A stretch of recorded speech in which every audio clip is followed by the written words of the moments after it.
Hello friend, मैं आपका दोस्त लवजीत जीएस के वीज़ा हेल्प से और इस चैनल के माध्यम से मैं आपके लिए Canada tourist student and spouse open work permit के रिगार्डिंग वीडियो बनाता रहता हूं।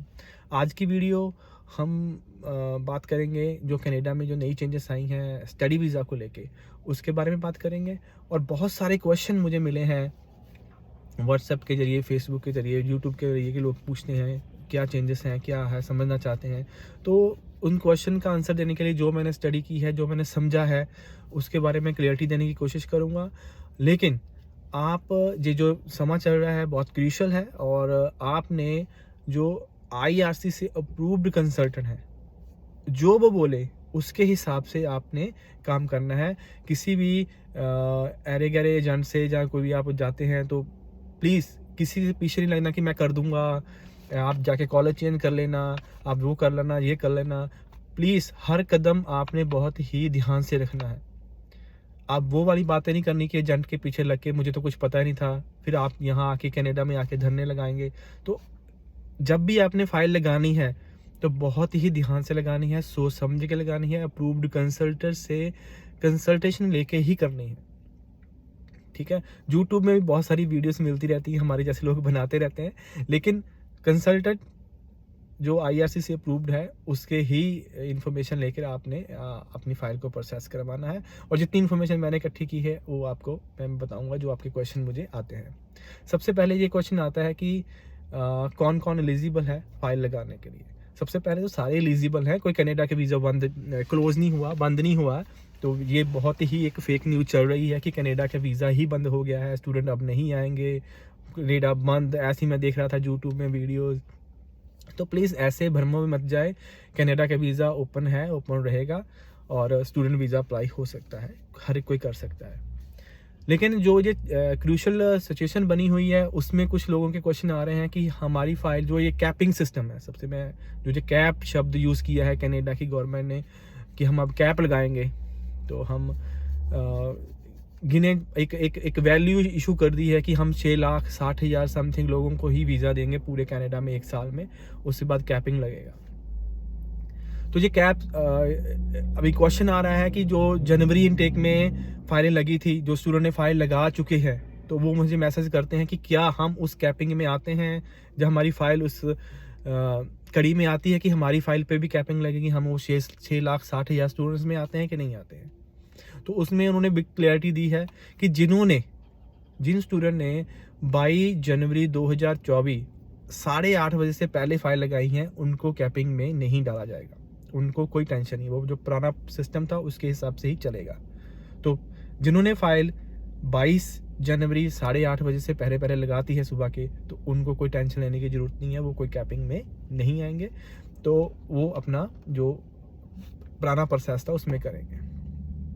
ठीक है, अब जो उसके बाद अब 22 जनवरी से पहले पहले वाले स्टूडेंट को सबको आंसर मिल गया, उनको कोई टेंशन लेने की ज़रूरत नहीं है। ठीक है, उनका सब वैसे का वैसे है। ठीक है, लेकिन एक बात मैं यहाँ करता जाऊँ, जो क्लैरिटी नहीं है, जो मुझे भी नहीं है, किसी को नहीं है, कि जो 22 जनवरी 2024 से जो फाइलें लगी थी, जिन्होंने मास्टर डिग्री नहीं ली है, जिन्होंने ग्रेजुएशन लिया है या 2 साल का डिप्लोमा लिया है, क्या वो अपने स्पाउस को बुला सकते हैं? तो इसमें कोई क्लैरिटी नहीं है। अभी वो क्लैरिटी आएगी नेक्स्ट वीक में, जा आ जाए, जा नेक्स्ट मंथ में आ जाए। तो वो अभी टेंशन बनी हुई है कि स्टूडेंट वीज़ा तो वो कैपिंग में नहीं आएगा, लेकिन उनके स्पाउस आ पाएंगे कि नहीं आ पाएंगे, ये एक बड़ा क्वेश्चन है जो आगे जाके इसका आंसर हमें मिल जाएगा। दूसरा बड़ा क्वेश्चन है कि वो जो क्लियरिटी लेटर है, जो प्रिवेंस लेटर है जो हमें मिलेगा, वो कब तक मिलेगा, क्योंकि 31 मार्च तक उन्होंने बोला है, 31 मार्च तक सब ये क्लियर कर देंगे। तो तब तक, जब तक ये कोई क्लियरिटी नहीं आती है, आप फाइल सबमिट नहीं करना। कोई भी ऑथराइज्ड कंसल्टेंट आपको वो फाइल अभी सबमिट करने की नहीं देगा। लेकिन आप लोगों ने जब तक पूरी क्लियरिटी नहीं आती है एम्बेसी की तरफ से, तो तब तक कोई फाइल नहीं लगानी है, तब तक होल्ड रखें। अपना ऑफर लेटर वगैरह जो आपने रखा है, जो फीस, अगर आपने कॉलेज प्राइवेट कॉलेज लिया हुआ है तो उसको तो बिल्कुल फीस वापस करवा ले, बिल्कुल भी एडमिशन मत ले और उसको आगे करने की कोशिश मत करें, क्योंकि प्राइवेट कॉलेज की जो लिस्ट है आपको वर्क परमिट नहीं मिलेगा। सिर्फ गवर्नमेंट कॉलेजेस में ही आपको वर्क परमिट मिलेगा। अगर आप पढ़ना आना चाहते हो तो सिर्फ गवर्नमेंट प्राइवेट कॉलेज हो चाहे गवर्नमेंट कॉलेज हो, कोई बात नहीं। अगर आपने वर्क परमिट लेना है, आगे PR करनी है, तो आप इस बात में ध्यान रखें कि आपने सिर्फ गवर्नमेंट कॉलेज में ही एडमिशन लेनी है और गवर्नमेंट यूनिवर्सिटी में ही एडमिशन लेनी है। और इसको आसान बनाने के लिए कनाडा गवर्नमेंट ने एक लिस्ट जारी की है, जिसमें Tier 1 की एक लिस्ट है, जिसमें उन्होंने कॉलेज और सरकारी यूनिवर्सिटियों के नाम डाले हुए हैं। इंटरनेट पे अवेलेबल है, मैं भी आपको सेंड कर दूंगा। उस कॉलेज में ही एडमिशन लेनी है। अब एक नया क्वेश्चन पैदा होता है कि उन कॉलेज में एडमिशन तो ले लेंगे, लेकिन इन्होंने प्रोविंस वाइज कैपिंग की हुई है, ठीक है। उसमें ये 6,60,000 में से सिर्फ 3 लाख समथिंग स्टूडेंट को वीज़ा ही देंगे, और अक्रॉस पूरा वर्ल्ड है, whole world, not in India और पाकिस्तान नेपाल की बात नहीं कर रहा, सब कहीं मिला के 3,60,000 समथिंग स्टूडेंट वीज़ा मिलेंगे। 6,60,000 में से वो 3,30,000 समथिंग स्टूडेंट भी प्रोविंस वाइज डिवाइड होंगे। तो यहाँ पे जो सिचुएशन बन रही है वो फर्स्ट इन फर्स्ट आउट की बन रही है।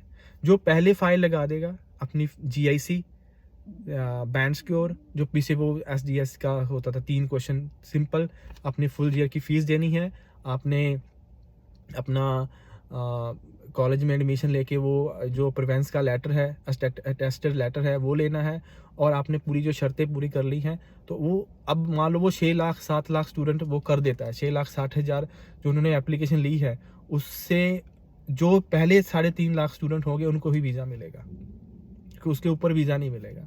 तो इसमें ये बात अब सामने आ गई कि आपने जितनी जल्दी हो सके फाइल को सबमिट करना है क्लियरिटी के बाद, ठीक है। तो आप लोग इस चीज़ों का बहुत ध्यान रखना है कि बहुत सारे एजेंट आपको बोलेंगे, जो मेरा वीडियो बनाने का मकसद होता है इस चैनल में, क्योंकि जो टेक्निकल चीज़ें हैं वो आपको कंसल्टेंट जो IRCC अप्रूव्ड है वो बता देंगे। जो मेरा मेन वीडियो बनाने का मतलब होता है, ये होता है कि आप लोगों के साथ कोई भी धोखाधड़ी ना हो, क्योंकि बहुत सारे एजेंट आपको बोलेंगे कि प्राइवेट कॉलेज ले लो, वहाँ जाके चेंज कर देना। यहाँ जाके चेंज हो ना हो कोई क्लियरिटी नहीं है। आपको चेंज करने के बाद वर्क परमिट मिले ना मिले कोई क्लियरिटी नहीं है। फिर हम क्या करते हैं, कनाडा गवर्नमेंट में आके यहाँ धरने वगैरह कुछ, वो जिसमें हमारी इंडिया की या हमारे पंजाब की लोगों की जो इमेज है वो गलत इनके सामने होती है, तो उनको ऐसे फैसले, सख्त फैसले करने पड़ते हैं। आप एक पढ़े लिखे स्टूडेंट हो, तो आप लोगों को समझना है कौन आपको सही गाइड कर रहा है। तो कनाडा गवर्नमेंट भी यही चाहती है, जो उन्होंने चेंजेस किए हैं, कि जेन्युइन स्टूडेंट ही हमारे कनाडा में आए। कोई भी किसी एजेंट के पीछे लग के जो उसने बोल दिया, जो गाय भैंस बन के आप लोग आ गए यहाँ, ऐसा नहीं। आप स्टडी करने आने चाहते हो, तो आपको खुद पता होना चाहिए कि मैंने किस प्रोविंस में जाना है, किस कॉलेज में जाना है, उस स्टडी को करके मुझे कौन सी जॉब मिलेगी, और मैं क्या क्या इसमें आगे अपनी जो तरक्की है वो कर सकता हूँ। लेकिन अगर आपको सब एजेंट ने बताया है कि जाओ मैं आपको भेज देता हूँ कनाडा, वहाँ पे जाके जो मर्जी करो, फिर बाद धरने लगाओ, जो कुछ करो, ऐसा नहीं करना है। आपने बहुत समझदारी से काम लेना है। कनाडा गवर्नमेंट ने बहुत अच्छा स्टेप लिया है, स्टूडेंट के फ़ायदे का स्टेप है। स्टूडेंट को जैसे बहुत ज़्यादा जॉब्स की दिक्कत आ रही है यहाँ पे कई प्रोविंसेस में, तो इससे वो कम होगी और आप लोगों को उससे बहुत ही फ़ायदा होगा। जो भी कैनेडियन गवर्नमेंट ने किया है, बहुत ही आप लोगों के भले के लिए किया है। तो आपसे कोई हेरा फेरी ना हो, ठीक है। आप कुछ की फ़ीस, जैसे पिछले आपने सुना है कि बहुत सारे स्टूडेंट्स की फ़ीस उनको 7 लाख स्टूडेंट को उनको वापस भेजने की बात हो रही थी। तो वो सारी चीज़ें मत हो, वो सब ठीक ढंग से चले, तो वो सारा कनाडा गवर्नमेंट चाहती है। तो प्लीज़ जो भी कनाडा की गाइडलाइंस है उसके हिसाब से उसको पढ़कर फिर ही अपनी वीज़ा एप्लीकेशन को लगाएं। ऐसे किसी के पीछे लग के अपनी फ़ाइल को मत लगाएं। और कोई जानकारी लेनी है तो मैं ये वीडियो बनाते रहता हूँ, आप मुझे फ़ोन भी कर सकते हो नीचे दिए नंबर पे। तो मिलते हैं एक नई वीडियो में, और प्लीज़ इस चैनल को सब्सक्राइब करना ना भूलें।